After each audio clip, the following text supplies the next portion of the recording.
Welcome to Baseball Biz on Deck. Mr. Matt Germain is leading the crew here today, and I'm just here for fun. I'm Mark Carbett, and we're going to have a good time with Baseball Biz on Deck. I'm hoping so. It is Sunday afternoon, and what better way to spend it than looking at what's going on in Pittsburgh with the Rays? Hey, Matt, what is going on? I walked out of the room, and I thought they were showing footage from Caminero from the other night because the Rays haven't been looking great, but wow, he just punched one, didn't he? Yeah, it's been a lot of what he's been doing this year, really. It's all or nothing. He hit one, I think it was 103 miles an hour off the bat, and it was off Wilbur Dotel. Really nice down low pitch that he knocked out, so it's nice to see. But the Rays are down to their last out right now, and I don't think they're going to come back for the 3 runs that they're still down. Oh, come on, man. We got Diaz up there. He hits. Oh, no. Oh, no. It's just a little grabbler on the ground.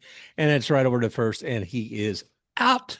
Come on. We're down to the last out, boys and girls. This was the rubber match. I really wanted to come home with what this would be the third series in a row of wins we would have. Yeah.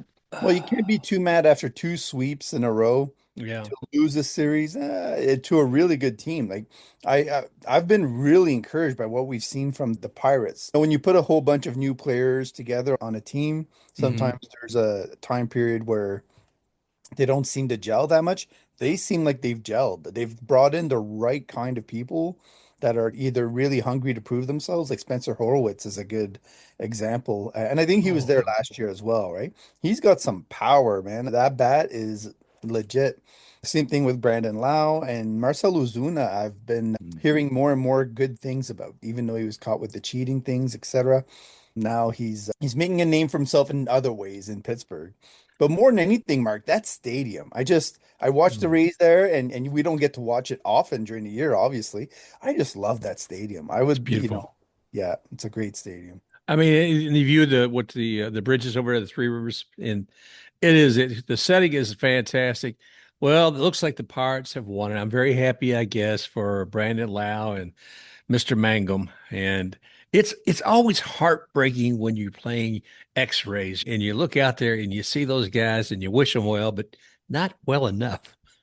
Oh, All right, let's take a kind of a look at this series. And one, we are visiting some old friends. mhm. And I'm trying to think.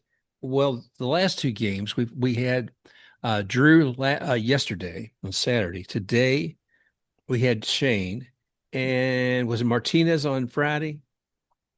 Yep, that's right. Yeah. And man, he's fun to watch. He gets some Hmm. energy going when he's on the mound. And when the guys make nice plays behind him, he's their biggest cheerleader. He's just like really pumped and he lets them know it. So I love that kind of energy. The Rays, they need that kind of enthusiasm sometimes to kind of take out the blandness. Oh So, yeah. so it's good to see.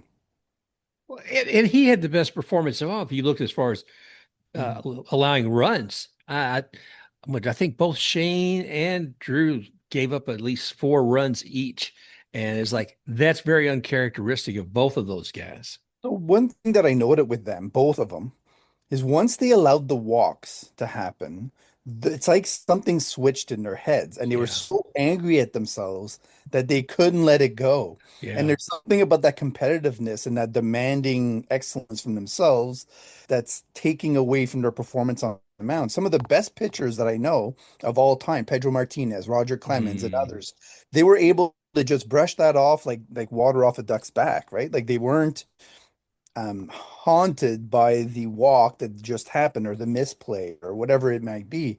So there's a maturity aspect there that I hope Kyle Snyder kind of, I don't want to say, really maturity is the bad word. It's more of a recognition Yeah. in that moment, you need to just let it go. Just let it go and focus on the next pitch, right? Well, and a lot of them will say next pitch, next pitch, next pitch, but it's damn difficult to do, man. I mean, my baseball career lasted all the way up till I was 8 years old. But I remember when I did bowling later on, and I could, if I had bowled up something poorly, I would just kick myself. I would be angry. I even walk out of the bowling alley. And the expectation is that you as a pitcher, you can't walk off the field. I'm sorry. Yeah. And you've got to drop whatever it was that you just experienced and start fresh like the world just began. That's a And- great analogy, Mark. That bowling one, it just hits the spot because you can tell when, like, really good bowlers, right? They'll go to the bowling alley and they'll be like 4 or 5 frames perfect. And yeah. then that one moment where something goes astray and then boom, everything switches and they start, getting angry at themselves and it's hard for them to continue on. But bowling was not my sport, Mark. I am a terrible bowler. I took a girl once on a date in Virginia, actually, to a bowling alley, and it was hilarious. I had to make fun of myself the entire time. Not my thing. What were you, lacrosse? Rugby, actually. Ooh. I'm a yeah, I had to get some energy and some, frustrations out on the field and kind of let some of them of the fierce competitiveness in me, go to that extent. But I loved rugby because it was rough and tumble and it was also one of those sports where you can only pass backwards. So if you're not working as a team and you're not driving each other to get over that line, you're not going to score. So I think we were the first team in Montreal that made it to the finals at the championship in Montreal. And Mm. normally it was always the private schools that play with the same team from the fifth grade onwards, right?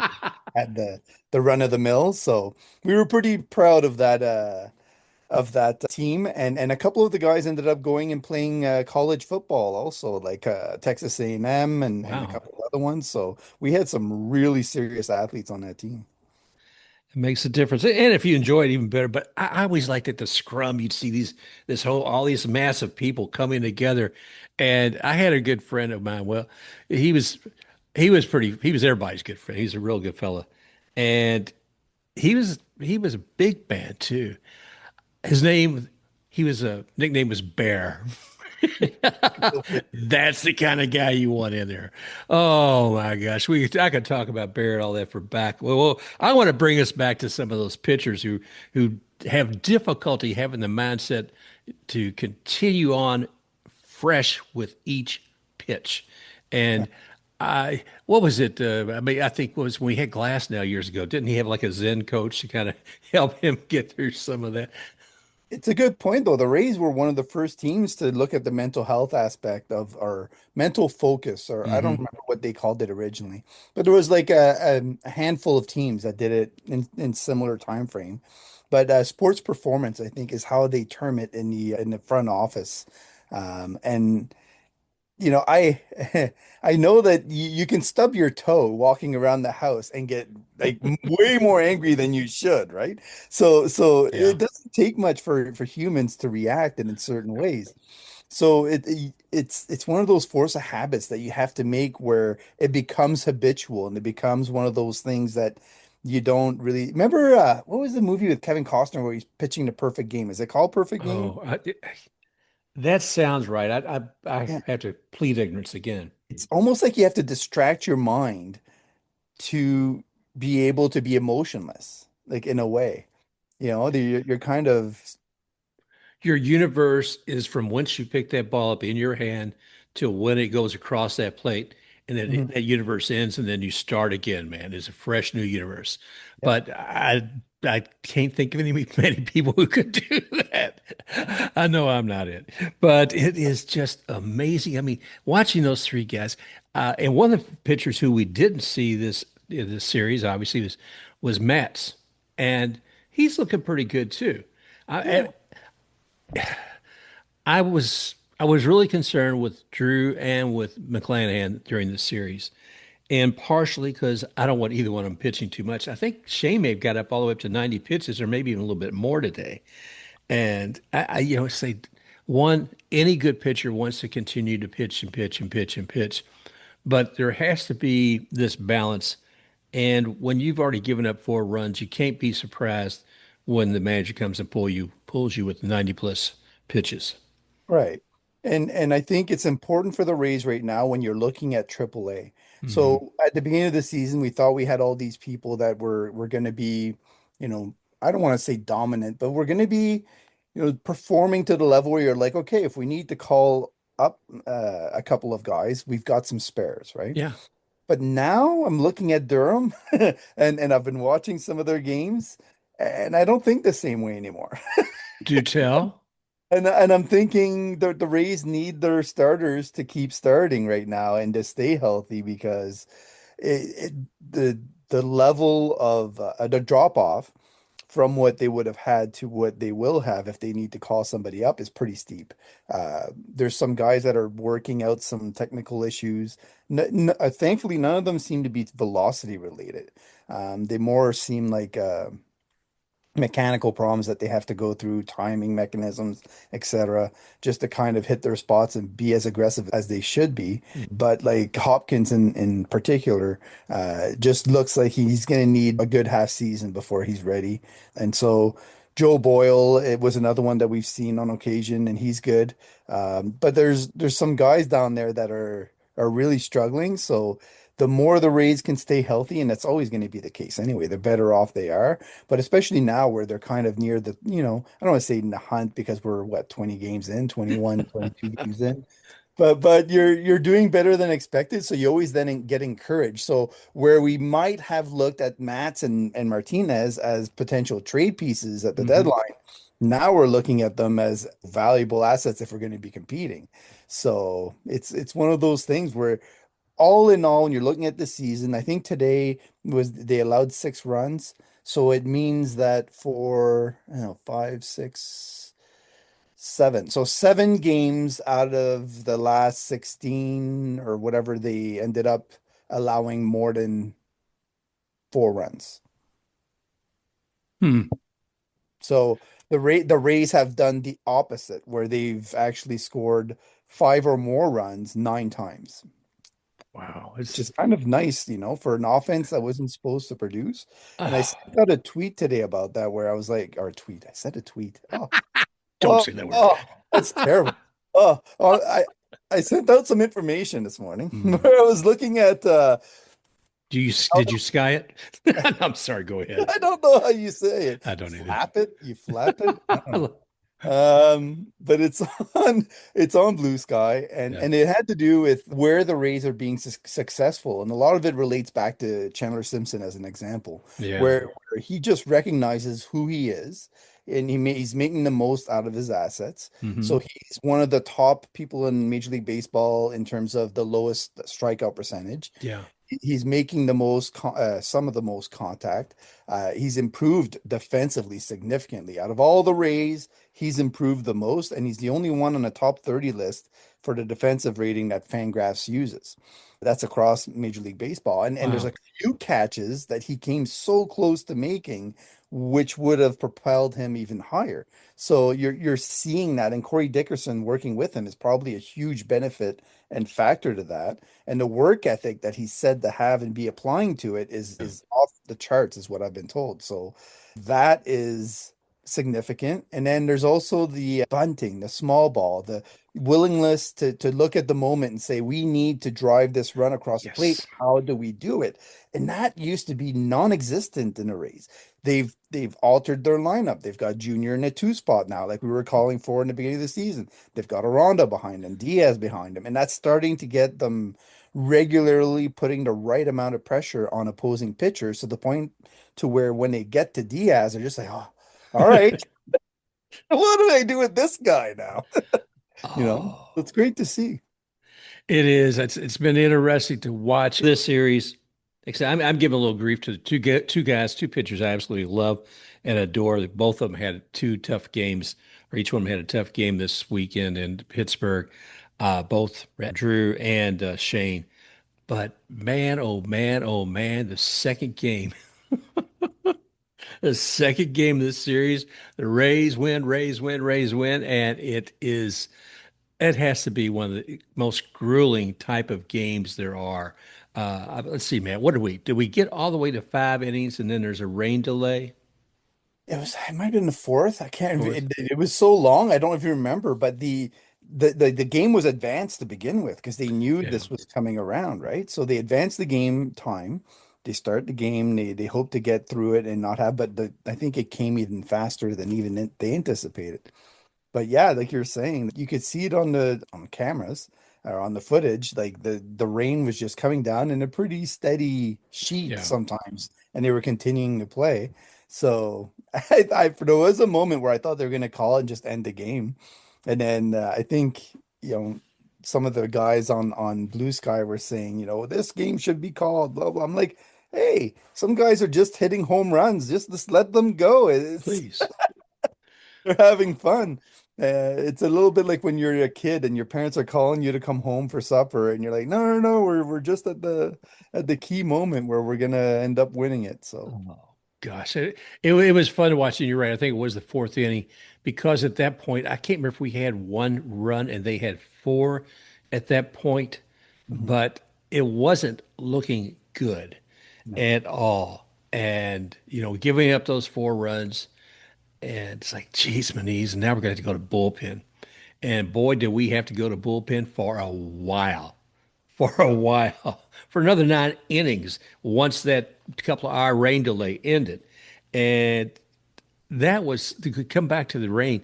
It was amazing. One, I give credit to any one of those Pittsburgh fans I saw there at the end of the 13th inning. And I'm saying, Ray for you. But I am so fan. You are a fan. You are a fan, true. No doubt you've got the gold and the black, and you deserve whatever comes with that when you do win. But man, I was glad we won that one. Because that's not a warm rain, right? Like that's not Oh, a Florida big old raindrop. No, this is a get down into your bone and chill kind jeez. of rain in April. So yeah. No, but the Rays will get some rest only after the next series too. So the pen's going to be worn a little bit. I expect a couple of transactions here to kind of help ease that. But the Rays don't have many guys with options, so it'll be interesting to see if some ghost injuries pop up. Yeah, we Uh, we never know about those, do we? You think about it. I mean, after all of that, it was a very trying physically the conditions on Saturday, and Sunday not so much. But you've used your entire pen and coming into this, and that's for both teams. I'm not making any excuses with the day, but now you don't have a day off. You got to fly back to Tampa, and tomorrow at the Trop, you got to be ready to perform. Who is it? Is it the Reds? it's the Reds and Oh boy. Francona that are coming in. So Kevin Cash is going to be distracted. Yeah, got his own coach there. It's something else. And Do they used you to always. think Do you think Terry Francona goes to Kevin Cash's house for dinner when they come down?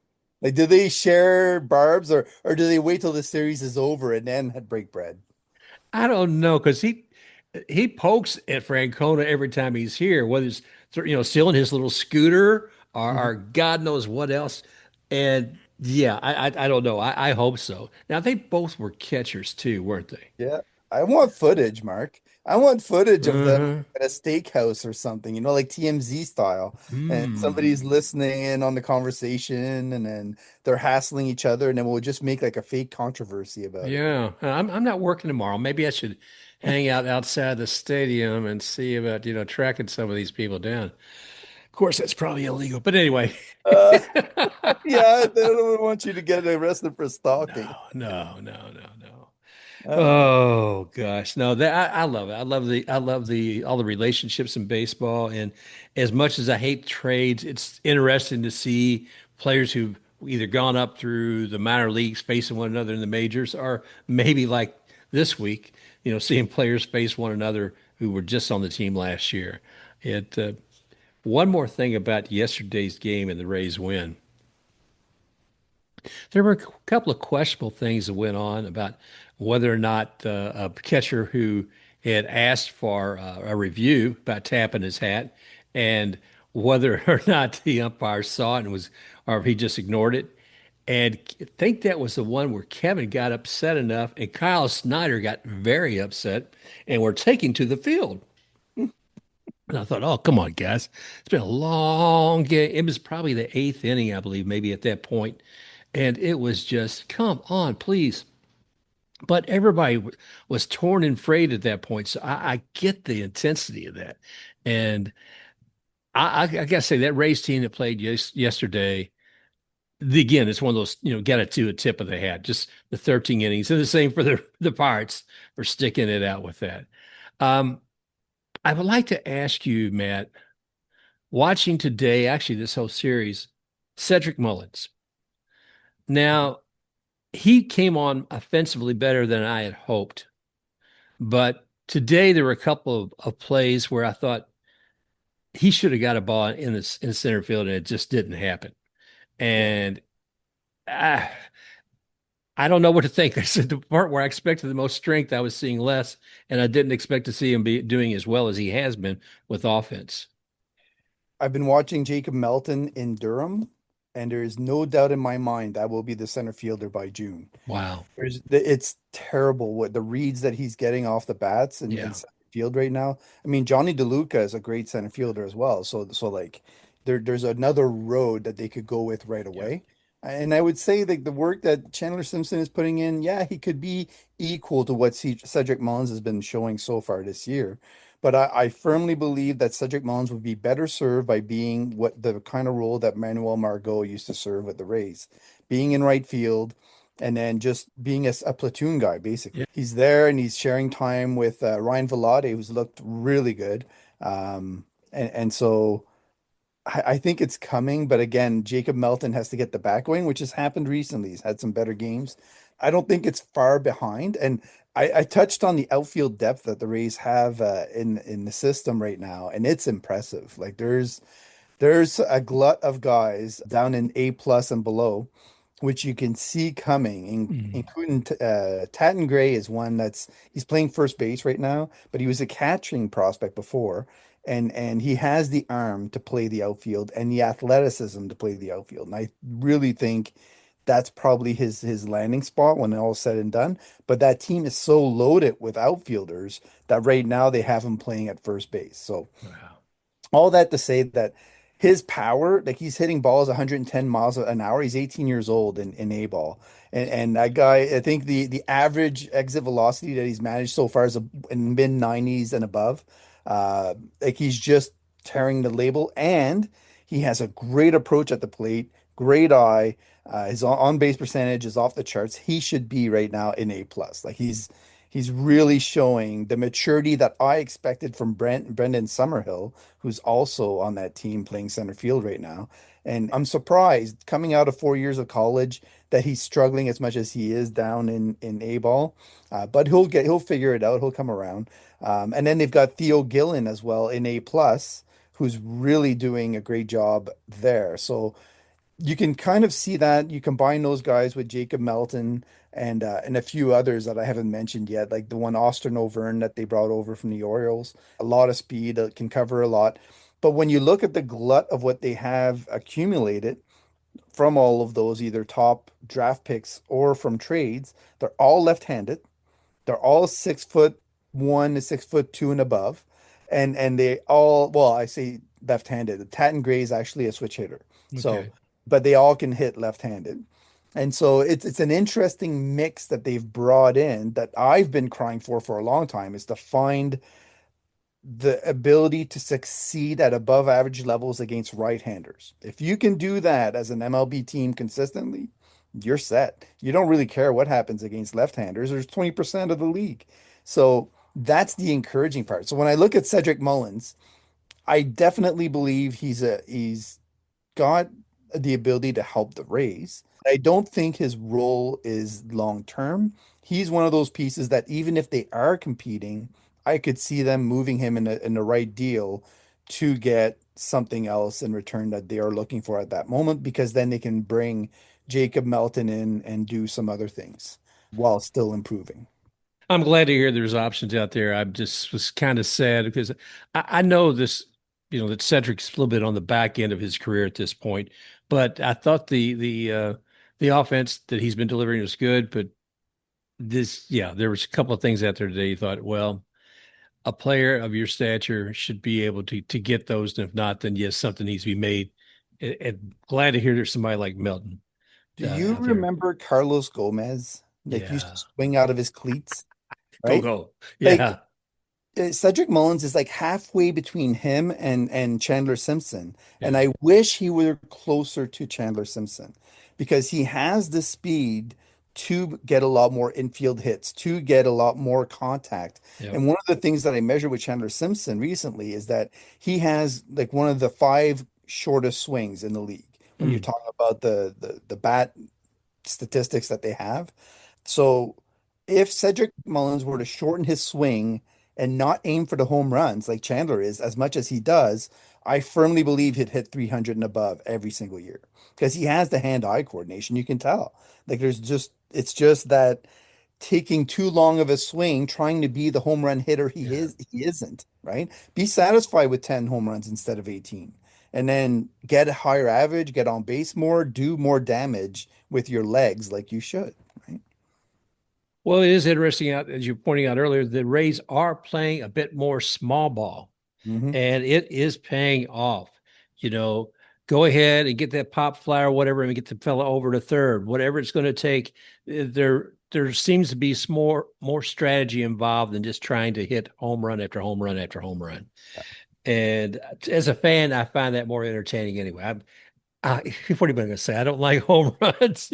I think maybe it was the Yankees today, or maybe yesterday's home run after home run after home run. And I was like, are home runs boring? I don't know. After a while, would I still celebrate the sixth or seventh home run that day as much as I did the It first one? depends on when the home run happens. If you have a walk, a hit, a double, and then you're adding on, you're already excited, you're already amped up, and then boom, somebody hits a 3-run home run, you're gonna get excited. But you're right. If it's a 1-run home run, a 1-run home run, a 1-run home, you're just like, okay, this is nice, but what's going on? This is batting Oh, practice.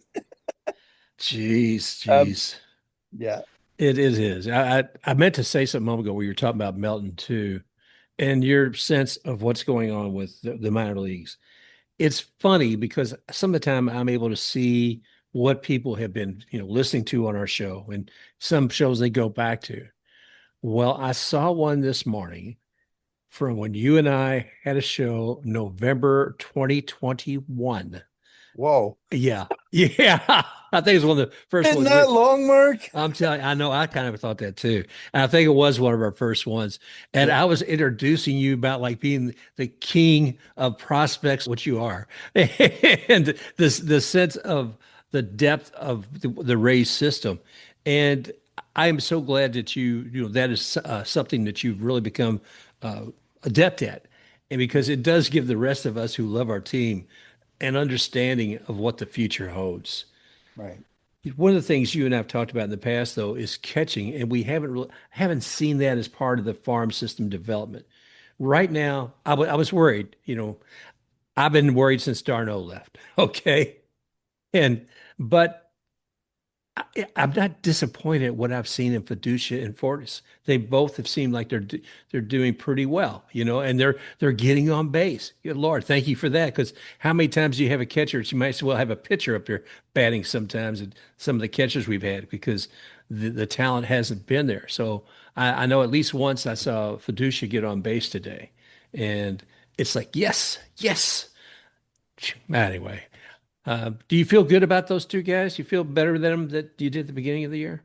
I do. And Nick Fortes especially. Like he's really taken a leadership role with the tandem and with the staff and with the on-field. I don't want to say he's become the captain. Like you don't want to go that far. Right. I don't know what happens in the clubhouse and I don't know, the ins and outs of the relationships that are on the team. But it Hmm. seems to me like he's way more confident about his performance and his abilities, and especially in hitting at the plate. I don't know what he worked on or in the offseason, but he's really making like he's able to fight off more pitches. When he lays off a pitch, he's confident about where he feels it was supposed to be in the zone, and he's animated about it. And to me, that tells me a couple of things. It tells me, first of all, he's invested in every pitch. He's focused, he's really competitive, and he's done the homework to the point where his confidence level is like Yandy. If you see Yandy when Oh there's a yeah. missed call, he'll look at the umpire and like, come on, man, like really? And Nick does the same thing now, right? And he didn't do that Yeah. last year as much. So I'm like, this is good. Like, so he could be a long-term option with whoever to raise. Hunter Fiducia gives you the opposite feeling. He gives you the feeling like he's still searching for that kind of level of confidence. Hmm. Now, having said that, he's still got the potential. He's still okay. Like I'm not raising any alarm bells, but he's still trying to find certain things to make him as comfortable as he should be, Right. and possibly he gets that this season. But beyond them, behind, it's really interesting, like you were mentioning, what's coming up. The Rays made some major investments. The first one that everybody knows about by now, I think they've seen him around, is Dom Keegan, right? Hmm. A lot of people have said that he'll wind up at first base. Doesn't really have the arm to, so far, which I don't know if the arm is something you can necessarily fix. And I don't know if a lot of teams are investing so much in it because of all the gerrymandering that's going on with the base stealing, right? So are you really going to invest heavily in something that the league is actively trying to increase with rule changes and base size changes, etc.? Like, I don't know. So what I do know is that this spring we saw Dom Keegan's bat and it was really impressive. And the bat definitely shows the kind of potential you would see in somebody you want in a major league lineup. At first base, it's getting to be pretty competitive when you're looking at Xavier Isaac, Trey Morgan, Yandy Diaz, Jonathan Aranda. So the road for him to get on the roster is fairly steep. So what I'm saying is we've got some time to build a catcher, right? Hmm. Because of what strength we have in Nick Fortes and Hunter Fiducia. So we're not in alarm bell mode. So I don't know if Dom Keegan gets that shot with the Rays or ends up somewhere else. Or if Hunter Fiducia really doesn't show what they want, maybe they try Dom Keegan. They say, you know what, we don't care about the arm. We'll take the bat and then whatever else you can give us along the way. So that's one change I could see in season is Dom Keegan taking over from Hunter Fiducia. Um, Having said that, the Nathan Flewelling and Caden Bodine, they're the two guys that right now they're having fun, Mark. Like you don't see these kinds of statistics from catchers very often, and it's really fun to see. So for anybody that doesn't know, Nathan Flewelling was a draft pick of the Rays, whereas Caden Bodine was part of the Shane Baz trade. So a return that we got from the Orioles. But Caden Bodine, I mean, I look at this guy and I watched two games so far, and both times he was catching, and the at bats that he's putting up are amazing. It's one of those things where you see, the frustration in the pitchers that are going up against them because they just can't get him out. So he's hitting 380 with a 446 on base percentage and a 600 Oh, slug, right? yeah, So yeah. that just start right there. He's a catcher. He's extremely young in A ball, and he's doing that. So right off the bat, you're like, okay, this guy is feeling it at the plate. And then you have Nathan Flewelling right above him in A plus, and he's hitting 316 with a 381 on base and a 711 slug. So you like two guys right there that when you're thinking about the Rays and the turmoil and the constant battle to find a catcher with impact, and you see those two guys coming up the ranks, and I know that they want to promote, and they're sitting there going, it's like you're handling something extremely fragile that you really don't want to jeopardize, right? And you're Right. like, okay, maybe mid-season. Anyways, I wanted to highlight those guys because we're seeing consistent performances from both of them. And so maybe at the end of May, I'll look back at this performance that they put on and say, okay, did it stay consistent or how much did it drop off? Because obviously they're not going to do that the entire season. No, no, we I it was don't expect. amazing. Yeah. No, but over 400 on base percent. Yeah, please, all day long. I apologize if I was distracted. Up there's sound overhead. Lakeland is right down the road, and they've got Fun the Sun going on. And what that is, it is basically a sky circus. Blue Angels, Yeah. Trail, yeah, all these guys, I flew with the Blue Thunderbirds. Angels. Yeah. Oh, When I you was in flew with them? Mayport. Yeah, with Mayport, in Mayport. Well, I say I flew with them. Our aircraft was at the same air show that they were at. Yeah. Wow. Yeah. Yeah, geez, no, it once a year here in Lakeland's just right down the road from where I am in Plant City, Florida, and it is amazing. For a couple of days, I can just go out and sit on the back porch.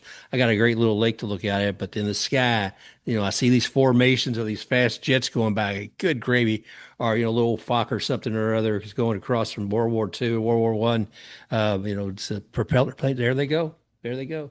But it is so neat, that they do this once a year and bring all these different planes out and share that. So I apologize if I got distracted a couple times. It's like, ooh, that's so cool. That's all Yo, good. yeah, but coming back to the game and the catchers too, I'm glad to hear there's some real talent there, some good who got some good results. Now, when I think of a baseball team, Matt, I think, okay, you got your manager. He's pretty much taken care. You got your bench coach, you've got your hitting coach, and you got your pitching coach.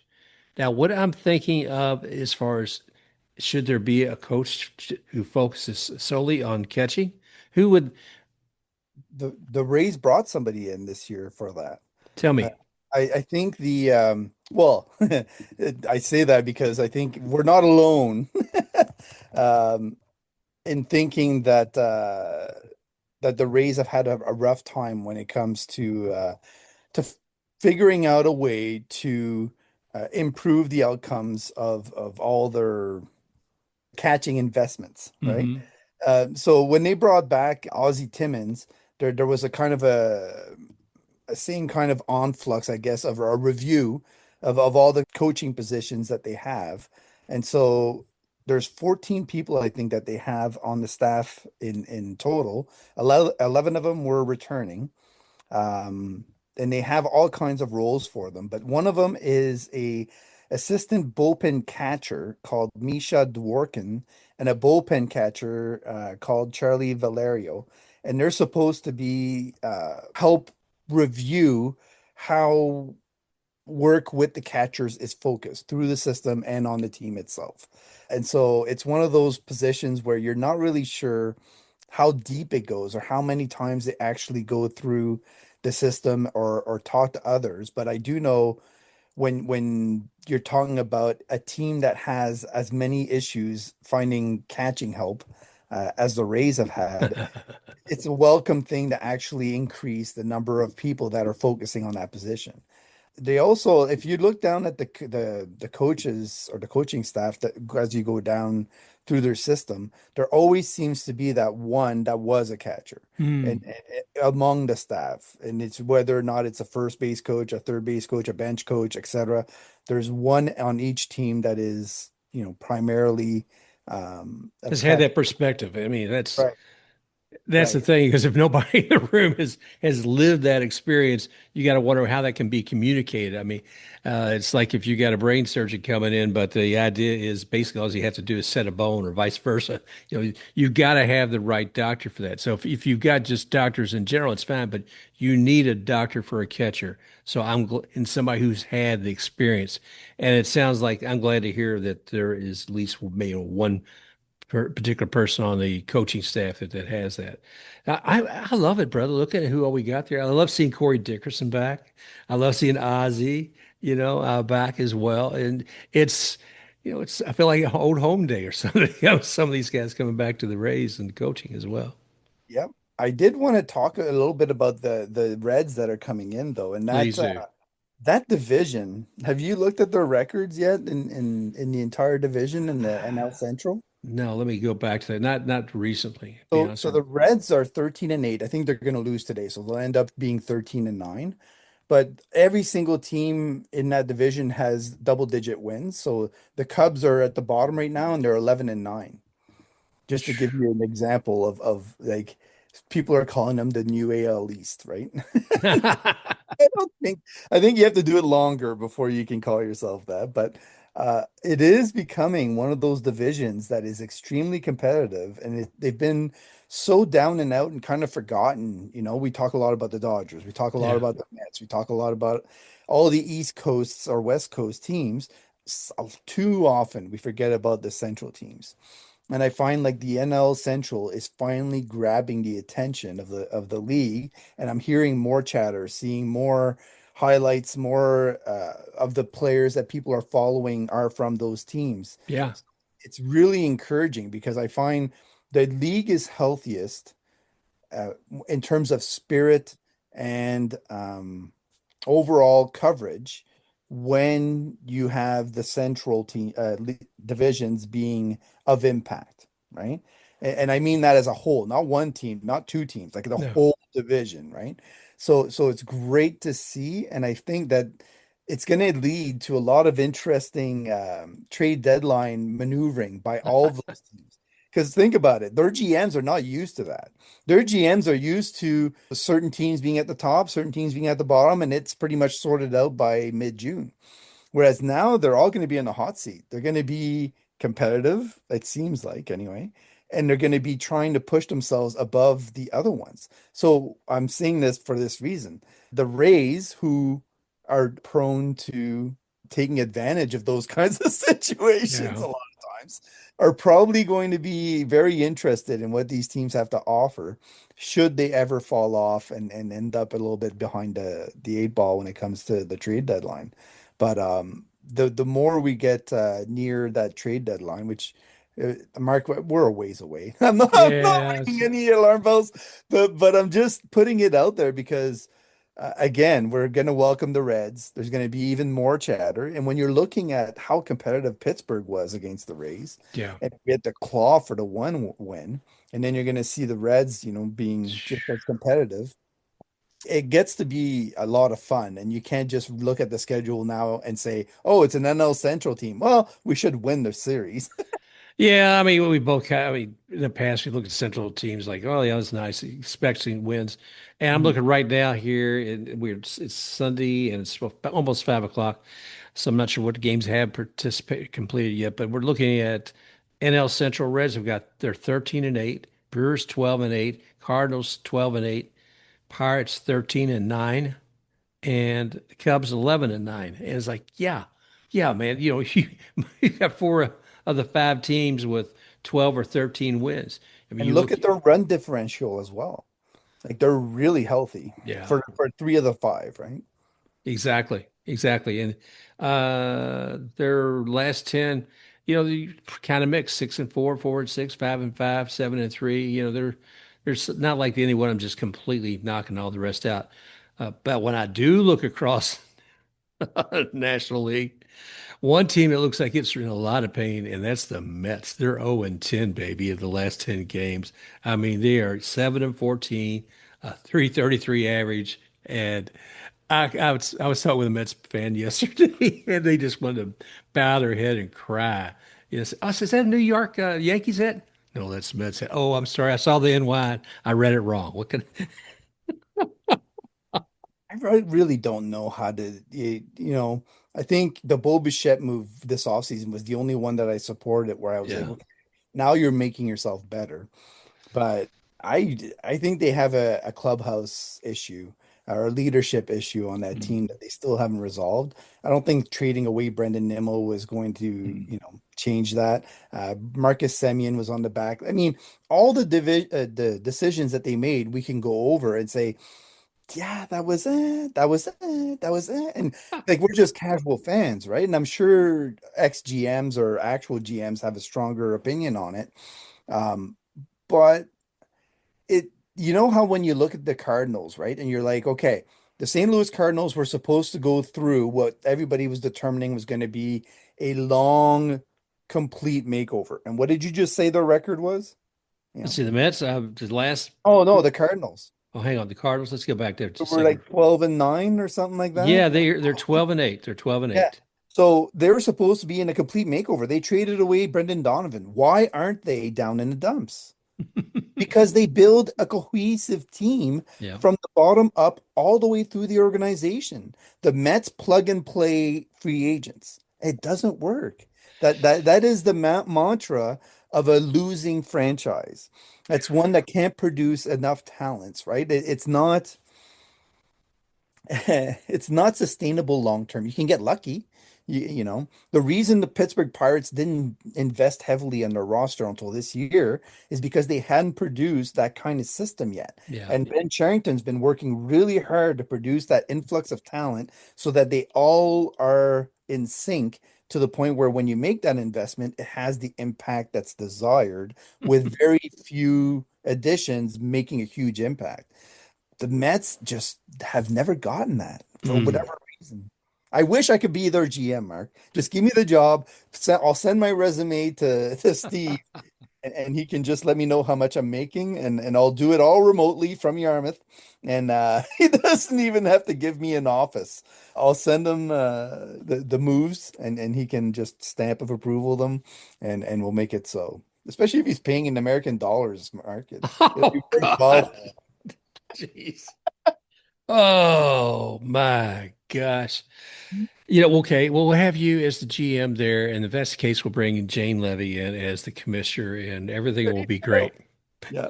But I do want to bring up your favorite subject though, because Oh God, no. I've been reading about it. Go What is ahead. Go ahead.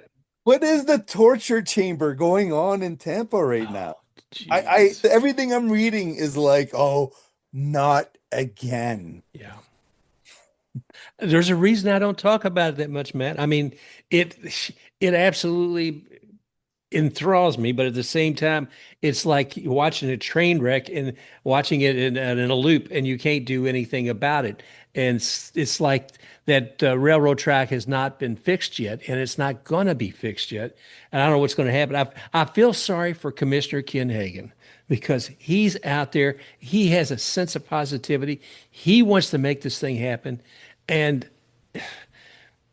when the Rays say some of the things, you guys read it in papers, say some of the things they've said as far as like, almost indicating they'll go elsewhere if they don't get the money that they want from the city and county. That Can I read the one quote though? Because please. I think it is important to have out there. So this is from Ken Babby. It's not Mhm. from Stu Sternberg. This is Right. Ken Babby, right? This is the guy that's supposed to be the more optimistic, easy to work with person. So he said, should this commitment ultimately not be achievable, we would have no choice but to evaluate alternatives. However, that is not our desired outcomes. I'm sorry, but it is. If you double what was previously requested Yeah. and expect it to go through quickly, yes, that is what you wanted. Okay, so let's just stop there for a second, but I'll continue the quote. He says, time and action are of the essence going into Thursday's workshop. Oh. And then eventually it goes through, there will be no shortage of potential options for a new home with the benefit of getting an up and running organization and team. So you already have the seeds of exactly what we were talking about before with Mhm. Orlando, where it was just like we already know where we're going. So when you look at the amount of money that Orlando has set up is 1 billion, right? Yeah. Why do you think they asked Tampa for 1.15 billion? Because if I'm gonna change my deal, it has to be better than what I already have, Yeah. right? That's the difference. So really, this is a Orlando versus Tampa battle, and I'm surprised I'm not reading it like that way in the media in Tampa. Somebody has to grab that and run with it because it'll send alarm bells in the region, I imagine, where it's a holy crap, we're getting robbed by Orlando Yeah. instead of this whole thing about the public versus private money. Who cares? You're getting robbed by another city in Florida that is what, a 2 hour drive? Yeah. Yeah. That's essentially It's what's that. happening. Yeah.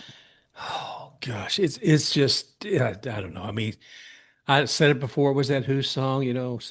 Here's the old new boss, same as the old boss. Yeah. And won't get fooled again. I'm just, I don't know where to go. Now, it may not be out in the media all that much about what you just said, but it was funny because there was a small paper here, trilingual newspaper in this area called La Gaceta. And yeah, that is the first place I saw what Babby had said. I thought, holy crap, are we just building a nice little happy place here around Babby and the rest of the Rays organization that we're not going to point out that the king, yeah, is not wearing any clothes? Oh, come on. Well, it goes, there's other places that happens too.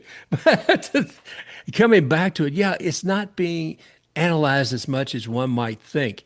And when you figure out it, and the people, you can't have these expectations of the media who cover the Rays, whether it be on the games on the radio or TV, because they are basically employees of the baseball organization. So don't expect anything there. And I would imagine it's even difficult for for the, for the Tampa Bay Times to be able to say everything they want. Because if you think about it from the ownership point of view, they don't want to alienate the fans that they're going to want to watch it on TV or Yeah, travel to Orlando. They want to maintain that fan base so that it can feed whatever they do end up building in Orlando. And more than likely, because of that, they'll keep the name. They'll call them the Orlando Rays or whatever. I know they call them the Dreamers in terms of the there organization. was an Orlando Rays once upon a time long ago. We Right, can forget it. exactly. So there'll be that connection. Hmm. But I feel like, everything that we're reading and seeing is pointing towards a really hard time. Now, I'm not wishing that on anyone. I think I've lived the whole having a team pride away from you in a city when I was in Montreal, and Yeah. it sucks. It's terrible. You look at the sport completely different after that, especially if it happens in a bad way. The league basically gives up on your franchise, or ownership does, or whatever, you want to blame. So I think the amount of pressure that is on those city councilors is just not really fair No. either. Because suddenly, like, sure, you dealt back and forth. I mean, I want to say the St. Petersburg old mayor, what was his name? Rick It's Kreisman. Reisman, he must be laughing. He must be laughing somewhere, chuckling to himself, saying, "Ha! I don't have to deal with these guys anymore." Hmm. And then he's watching these guys squirm as the Rays are putting their pressure on that group because they're ultimately the ones that are going to wear it. Yeah. If the Rays leave, everybody's going to blame them. Why couldn't you find a way, a mechanism, or whatever to keep them around? Um, Well, yeah, but I love the Rays, but I will not be blackmailed. I will not be blackmailed. And I mean, and there has to be some kind of sense about how much money you want to give to billionaires. And that's just me. I want them here. I really do. But I also want some kind of sensibility in about how that's going to happen. if I Um, was a counselor, Mark, this is the solution, okay? This is the way that I would do it with them. It probably wouldn't work, but this is how I would sell it so that we come out of it winners. yeah. The city gets the naming rights money until the loan is paid back, and then it goes to the team.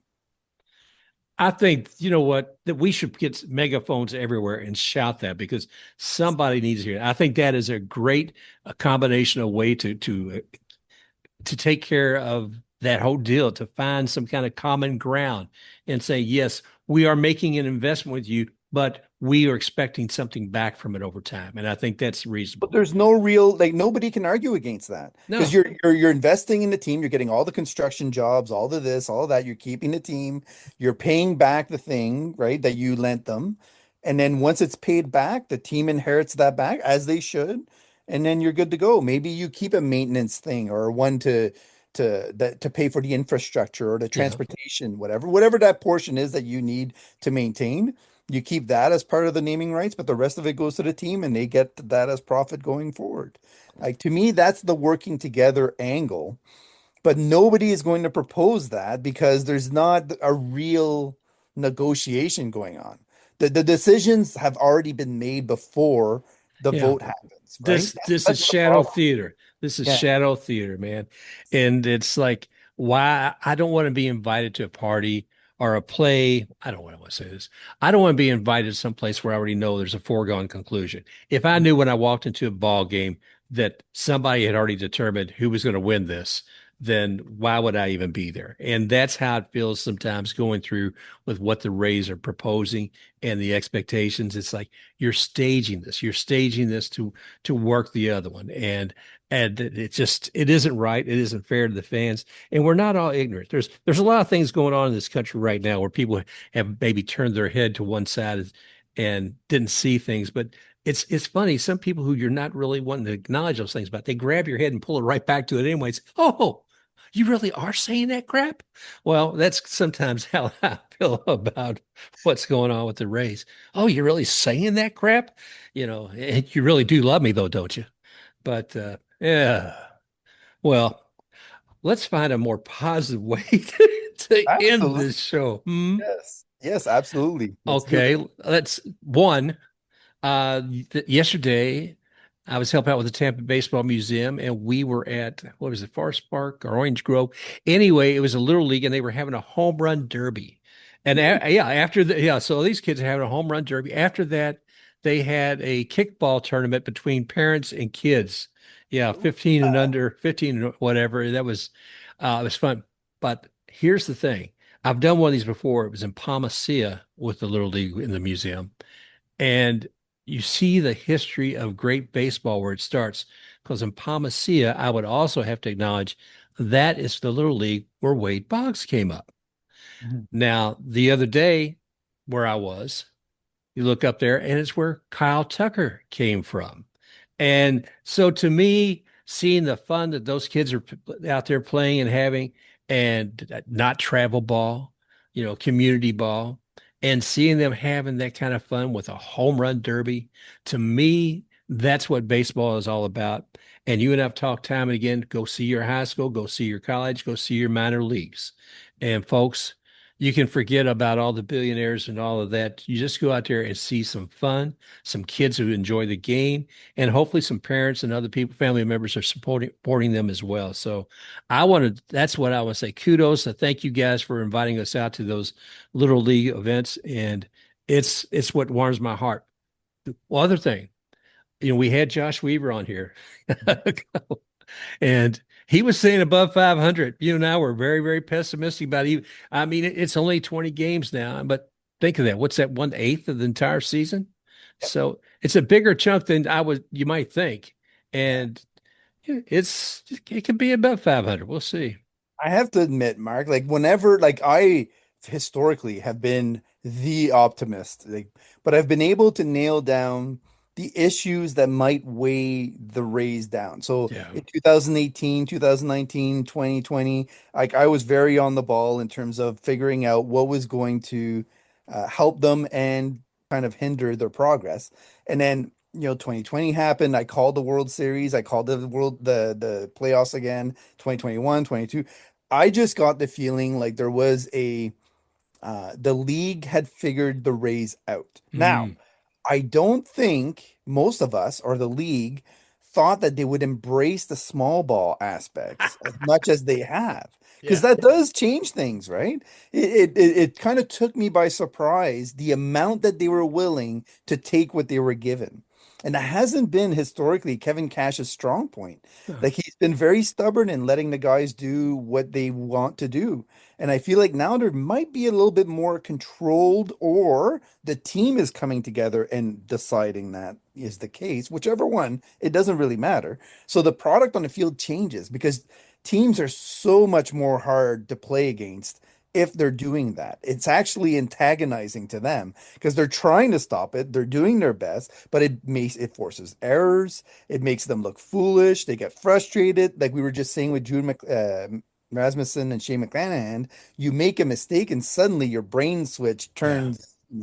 So like Josh was on to something in terms of the Rays figuring something out, I think, and being like a bit more of the optimist. So I'm glad that he took us there, and more than likely he'll end up being the one that's right at the end of the year. I certainly hope so. Yeah. Well, keep finding some positivity, folks. It's out there. Sometimes you got to quit looking at the front office because most of them will not make you happy. And I could bring up an example with virtually any team you want. But Matt, we are going to make you the GM of the Mets, and we are going to get Jane Levy back in as the commissioner, and the world will change and be a better place. So, thank you all again for joining Matt and I here today. Is there any other parting words, Matt? No, I do not want that job. I would be abused way too much. We saw what they did to an agent, and they definitely wouldn't embrace a fan. That's No, no, no, no, no, no, no. Good call. I'll stay home. Thanks. Well, enjoy the rest of your day, Mr. Matt, and I hope you guys had a wonderful time here with us today. We look forward to talking with you all again real soon. Bong. There it is. One of these days, I'll get a real bong, Mark. If you enjoyed this show, go ahead, like, and subscribe to Baseball Biz on Deck. You may also find Baseball Biz on Deck on YouTube at iHeartApple, Spotify, Amazon Music, and at baseballbizondeck.com. Also, you can find Matt at matgermain.bskysocial. That's Matt at matgermain.bskysocial, or Mark at baseballbizondeck.bskysocial and Baseball Biz on Deck with Facebook. Bong.